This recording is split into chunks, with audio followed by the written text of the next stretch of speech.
Welcome to Breaking Ties, Is Divorce the Answer? This is your go-to source for practical advice and support when considering if a divorce is the right answer for you. Join us each weekday for a quick chat where we'll uncover a variety of topics such as child custody, property division, and self-care. Together, we'll explore the emotional, financial, and legal aspects of divorce and help you find the best path forward for you and your family. Here is your host and Certified Divorce Financial Analyst professional, Mike Fulkerson.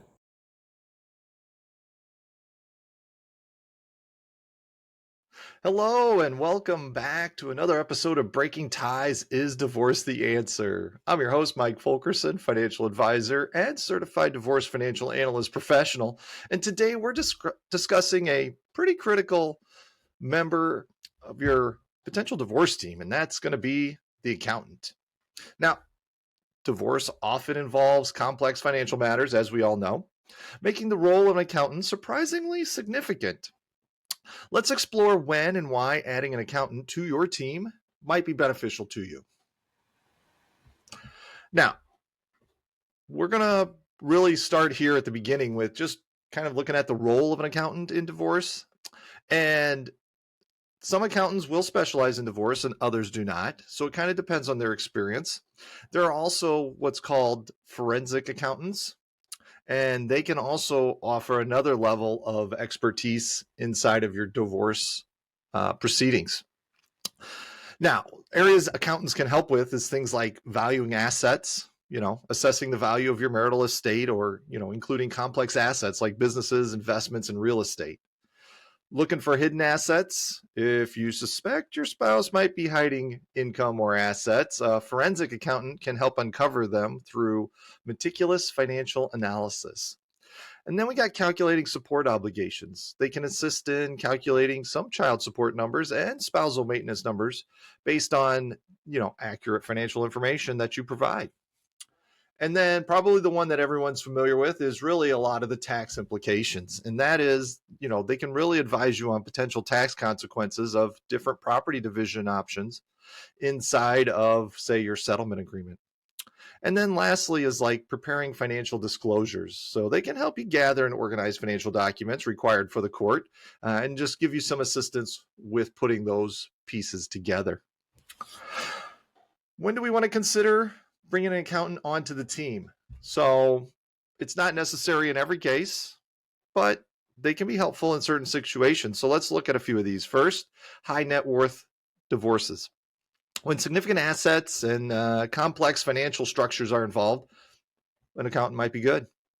There's, you suspect financial improprieties or misconduct, let's say, if you believe your spouse is hiding things from you, then a forensic accountant would definitely be a valuable asset to your team. Perhaps you or your spouse owns a business, and so it needs evaluation. That could be a reason why to have an accountant. And then complex tax situations. So if the division of assets could have significant tax implications, you're going to want to know those. And so an accountant's a good person for that on your team. So having an accountant on your team can provide other several advantages as well. That's, starts with, say, peace of mind, knowing that your finances are accurately assessed and presented can reduce stress and anxiety. Then there's the fairness, making sure we got an equitable division of assets and income.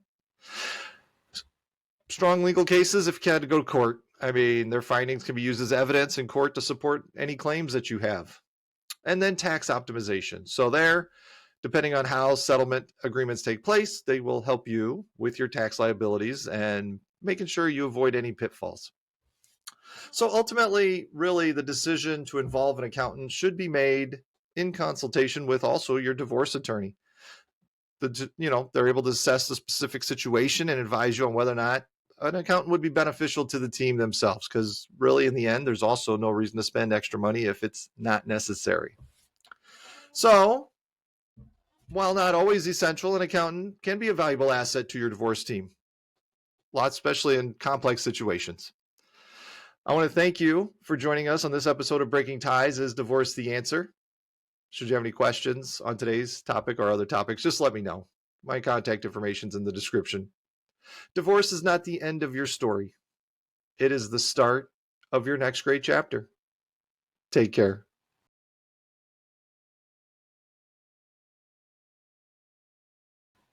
Hello, and welcome back to another episode of Breaking Ties Is Divorce the Answer? I'm your host, Mike Fulkerson, financial advisor and certified divorce financial analyst professional. And today we're going to focus on a specialized professional who really could be invaluable during divorce proceedings. And that is the Certified Divorce Financial Analyst, or CDFA. So divorce really does involve complex financial decisions many times. And there are a lot of long-term consequences. So a CDFA can provide critical expertise and guidance to navigate this challenging aspect of the process. So what is a CDFA? Well, it's a financial professional with specialized training and experience in the financial complexities of divorce.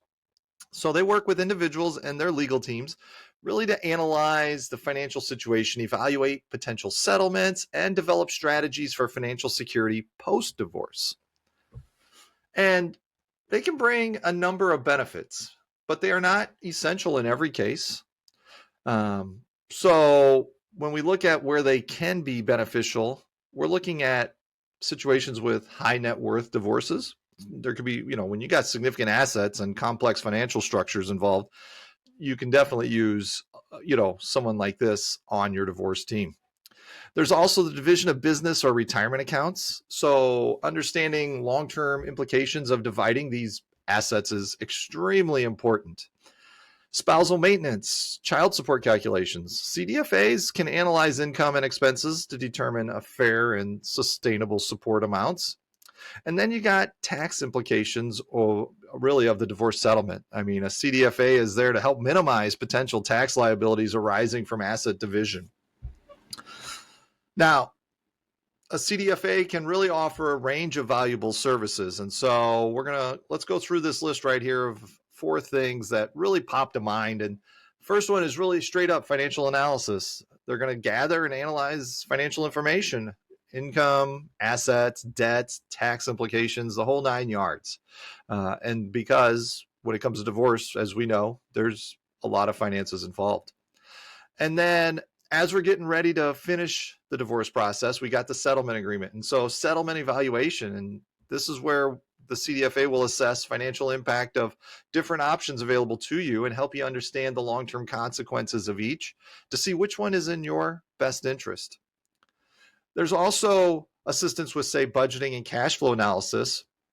Once you come out of the divorce, you're going to be managing your own budget and you're going to be managing your own future income and stuff as well. So the CDFA will help develop a realistic budget and manage, and help you manage your finances post-divorce.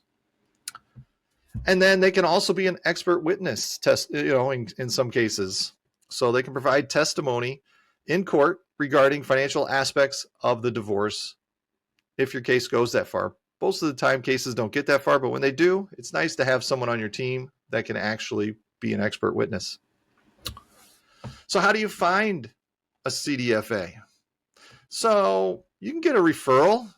Your divorce attorney may know someone, a financial advisor may know, or family and friends who have gone through the divorce process may have worked with a certified divorce financial analyst. There's also, the Institute for Divorce Financial Analysts, and that's where you'll be able to verify credentials, make sure that the CDFA is certified by them.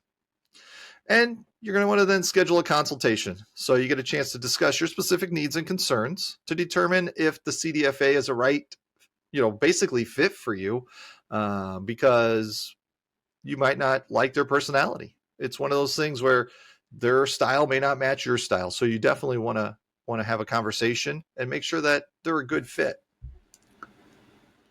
So working with a CDFA can give you some peace of mind, help you with informed decisions, fair settlements, and financial security. I mean, really, it could be a wise choice to add to your team when you have a need. And those financial, complex financial situations are the most, or you just want to make sure you're on top of your game because they can share knowledge with you as well. They don't replace an attorney. They work side by side with them. And so you're still, rounding out your divorce team that you're going to need. I want to thank you for joining me on this episode of Breaking Ties. Is Divorce the Answer? Please leave a comment if you have a question or ask me a question directly through my contact information. Divorce is not the end of your story. It is the start of your next great chapter. I hope you have a great day.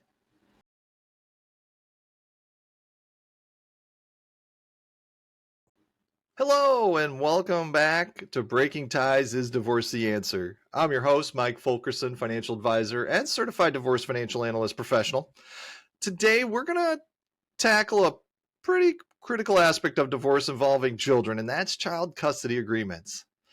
Deciding on child custody arrangements really can be complex and an emotional process. Understanding the different types of agreements and what factors are considered can help you navigate this important aspect of divorce. So let's start with the basics. All right, there are two main types of child custody. One is physical custody, and this really refers to where the child lives primarily. It can be sole custody with one parent or joint custody with, where it's shared between both parents. Now, there is also what's called legal custody. And this refers to the right to make major decisions about the child's upbringing, such as education, healthcare, and religious matters. It can also be sole or joint as far as how decisions are made. We also have to think about the court in this stage because when determining custody arrangements, the court prioritizes the best interest of the child. And this involves various factors. Let's say the child's age and maturity. Older children may have more preference in their living arrangements than younger children. The physical and mental health of each parent. The court will assess each parent's ability to provide a stable and healthy environment for the child. You got the child's relationship with each parent. So the court will consider the existing bond and the child's emotional well-being when with each parent. And we got living situations of each parent. The court's going to assess the suitability of each parent's home and lifestyle for the child. And lastly, we got the stability of the school and community. So the court will consider minimizing disruption to the child's existing routines and social network because they are very important to your kids. So we're going to put together what's called a parenting plan, and it's pretty important. So a well-defined parenting plan is really going to be set you up for success as co-parenting after divorce. And the plan's going to outline or should outline specific physical custody arrangements. So this includes a detailed schedule outlining where and when the child will spend time with each parent. Decision-making responsibilities, and in this area really clarifies which parent has the authority to make decisions about education, healthcare, and important matters. And then there's communication protocols, and this establishes how parents will communicate with each other regarding the child's needs and well-being. And so even though you're getting divorced, you're still parenting your kids, and you still have to have discussions with your ex-spouse about what you think is important for the children versus what they think is important, and then come to an agreement on how you're going to continue to parent the children and help them in their best way. When it comes to kids on any level in divorce, it's highly recommended to consult with an attorney specializing in divorce. They can provide guidance on the legal aspects of child custody. They can help draft a parenting plan and represent your interest in court if needed. If you have kids, child custody arrangements are really a big piece of divorce. And understanding the different types, factors considered by the court, and the importance of a parenting plan really can help you navigate this process more effectively. I want to thank you for joining me on this episode of Breaking Ties. Is Divorce the Answer? Should you have any questions, send them my way or leave a comment. Divorce is not the end of your story. It is the start of your next great chapter. Take care.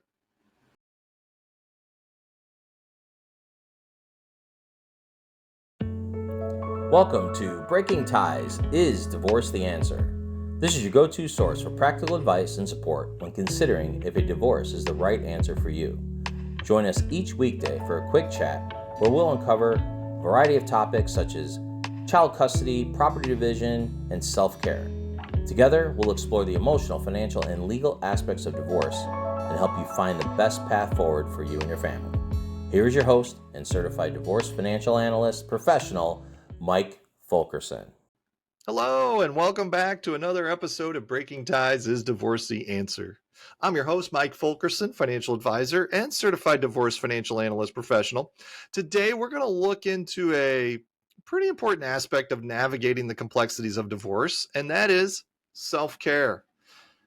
Considering divorces can be emotionally draining and an overwhelming experience, it's easy to get swept away by a whirlwinds of decisions, logistics, anxieties. But really, amidst it all, taking care of yourself is paramount. It's often an area, say, neglected, but really we should not neglect it at all. So we're going to explore some practical strategies for prioritizing self-care during this time. The first step really is to acknowledge and validate your emotions. Divorce is a roller coaster of feelings. Sadness, anger, confusion, and even guilt are all normal. We definitely don't want to bottle them up. Some ways we can get them out would be to say, talk to someone you trust. Share your feelings with a close friend, family member, therapist, or support group. There's also journaling, say like writing down your thoughts and emotions. It really can be a powerful way to process them and gain clarity. And then we got creative expression. So explore creative outlets like painting, music, or writing to express yourself in a nonverbal way. All of these can really help you start to understand your emotions and get you to processing through what you need to. And then we got physical health. Taking care of your physical health is really just as important for your well-being as the emotion side of things. You want to be eating healthy, find and focus on nutritious foods that fuel your body and mind. Regular exercise. It's always been said that physical activity releases endorphins, and that can improve your mood and reduce stress. And then quality sleep, that whole 7 to 8 hours of sleep each night to recharge kind of story. And it does improve your mental clarity, especially if you put all these together. Really it's just an active lifestyle, and it's going to be healthy for you in the long run. Now, we also know that during this time, it's important to set healthy boundaries with your partner, family, and friends. You got to communicate your needs. Let people know what kind of support you need and what you're not comfortable with. Limit contact if necessary. Really, if your soon-to-be ex is not helping you or helping through the process or being difficult, it may trigger negative emotions. You can say no. Don't feel obligated to attend events or socialize if you're not up for it. Now, you might want to consider seeking professional help from a therapist or counselor as well. And they're going to provide a safe space for you to process your emotions, develop coping mechanisms, and really navigate the challenges of divorce. And probably one of the bigger ones that's might be more challenging, even though it's fairly simple, is be kind to yourself. This is a difficult time and you're doing the best you can. And it's okay. And you should forgive yourself. Don't dwell on past mistakes or blame yourself for the situation. The divorce happened, and that's just it. Celebrate some small wins in there. I tell you, goes a long way. Acknowledge and celebrate, no matter how small. And that's going to help you really just improve and build upon and get to the new you. And then there's mindfulness techniques. Meditation, deep breathing really can help you manage stress and stay present in the moment. So don't discount those either. When it comes to prioritizing self-care for divorce, you got to do it. It's you. It's on you. You'll feel better for it. You'll make a lot of times better choices, let's say. And you got to realize you're not alone either. Lean on that support group. Now, I want to thank you for joining me on this episode of Breaking Ties Is Divorce the Answer? Leave a comment, leave a question in the comment, reach out to me. All of it works. Divorce is not the end of your story.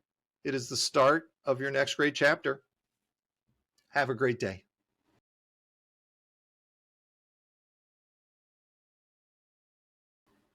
Hi, and welcome back to another episode of Breaking Ties is Divorce the Answer. I'm your host, Mike Fulkerson, financial advisor and certified divorce financial analyst professional.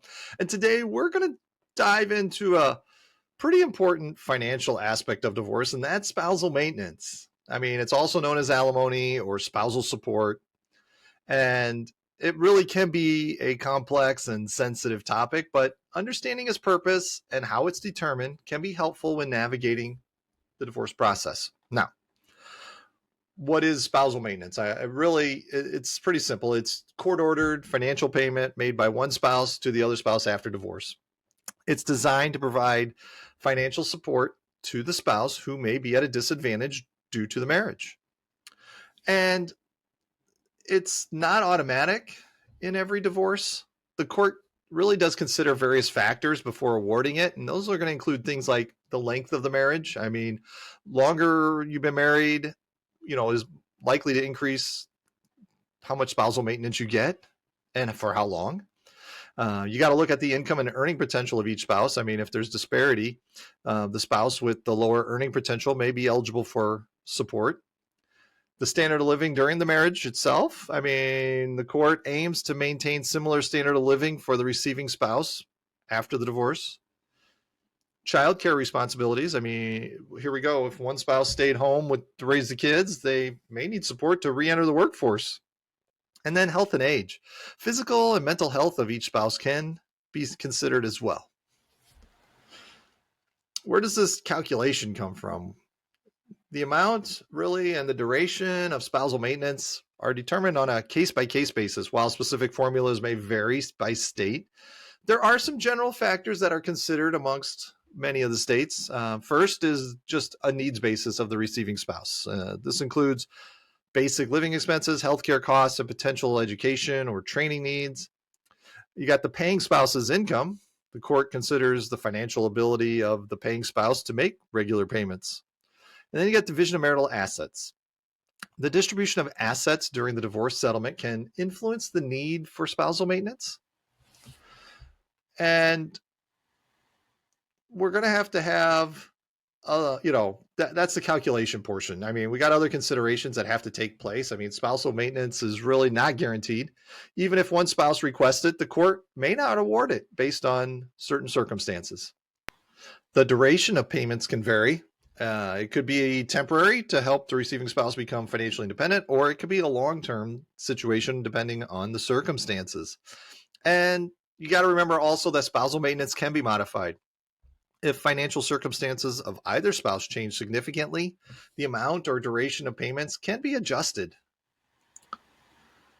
So like everything that involves the courts, consulting with a lawyer who specializes in divorce is really critical for understanding your rights and obligations regarding spousal maintenance. They're able to advise you on the likelihood of receiving or paying support and help you navigate the legal process. Spousal maintenance can be a significant factor in divorce proceedings. Understanding its purpose, how it's determined, and the importance of seeking legal advice can really help you make informed decisions during this challenging time. Thank you for joining me on this episode of Breaking Ties is Divorce the Answer? Should you have any questions on today's topic or any other financial issues, just let me know. Divorce is not the end of your story. It is the start of your next great chapter. And with that, take care.